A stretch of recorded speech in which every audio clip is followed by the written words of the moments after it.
Hello friends, welcome again.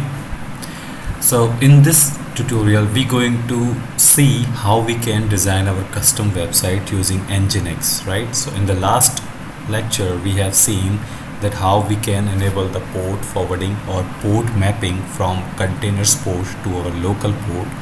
In this tutorial we're going to see how we can change that default page Nginx to our existing or any custom website. So let's head over to the terminal. Here, as we can see right now, we do not have any container. So what I'm going to do is I'm going to run the Nginx container, right? And then I will be forwarding the port to, let's say, 6060 to 80, or and then the name of the image would be Nginx, right? So now if you will see here, we have this Nginx container ready, and the port is now exposing to 6060 port to the containers 80 port, right? So now by default what will happen is if we will see the local host and let's say local host on 6060, here we can see the default Nginx page. Now what we need to see is we just want to change this to our any website or any static website, right? So for doing that we will have to make the modification into index.html page, right? So what I will do is I just have Googled some basic static sample HTML code. So this is the code that I would be using. I just have copied this code, and let's go to terminal to make the changes in our Nginx image. So what you need to do is to changing that default page of Nginx, you first have to log into this Docker Nginx image or container. So I do docker exec and then -ti is for interactive terminal, and then the image ID, and I need bin and bash terminal. So right now if you will see, this is I'm inside into this Nginx machine, right? And this is kind of I'm logged in with the root user only.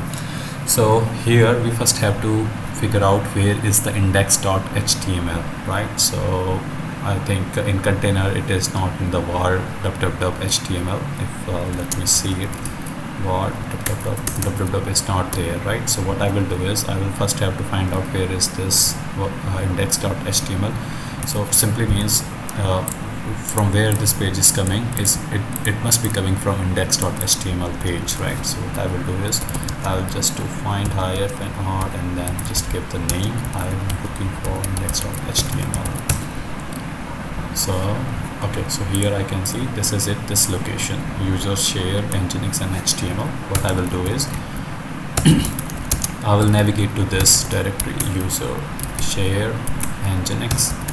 Here we have this HTML directory, and here we have index.html. If I do cat index.html, we can see this welcome page, welcome to Nginx, that we are seeing here, right? So we just have to change this page to remove this default page, and we're going to replace this page using this sample HTML code. Or this is a sample website, right? You could have your own website, static or dynamic, so you could use that, and we can replace that index.html file from this static website code. So I just have copied this one.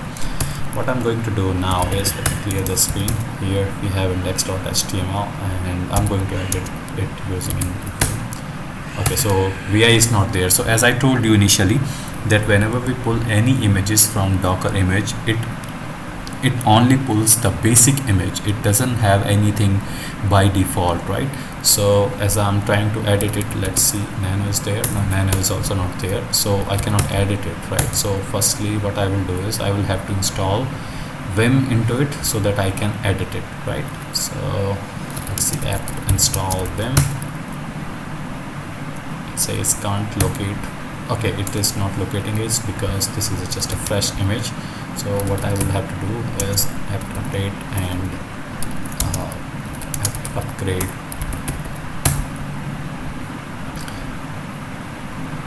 So it is, so since we have pulled the fresh image and it had lot more updates, now it is updated and upgraded.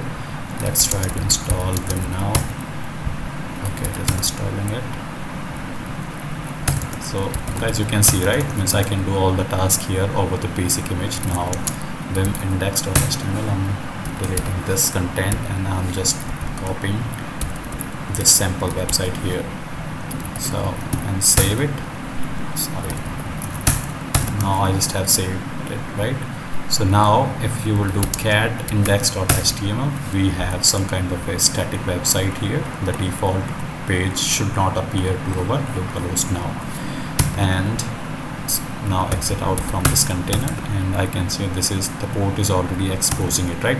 So guys, there is one more command that you can check to see the details about any containers in very large set of data. So here you can see docker ps, we have this one, although you can do docker logs, but that is for troubleshooting purpose. So here you can use docker inspect command, right? So if you use docker inspect along with the container id, you can see a lot more detail about this container. It would tell you everything about this container, what is the CPU, memory and everything, and the process ID and the network storage attached to it, and CPU shards, memory, everything it will tell you, right? So here I also can see the internal exposed port. Here you can see is port 80, right? Port 80 is exposing to port 6060. So let me show you where it is. Here it is. Here you can see that under the ports section you can see port 80 TCP is being exposed to port 6060. So let me make it more clear. I'm just grabbing the port details here. Sorry. Here you can see, so port binding, you can see host port is exposing to port 6060, right? So now let's try to hit the same page again. I'm refreshing it. Here you can see that. So this is running on port 6060, and this is a kind of a sample website that we took it from here, and now you can see it here, right? Now, so if you will have a purchased domain, you can map this domain with that.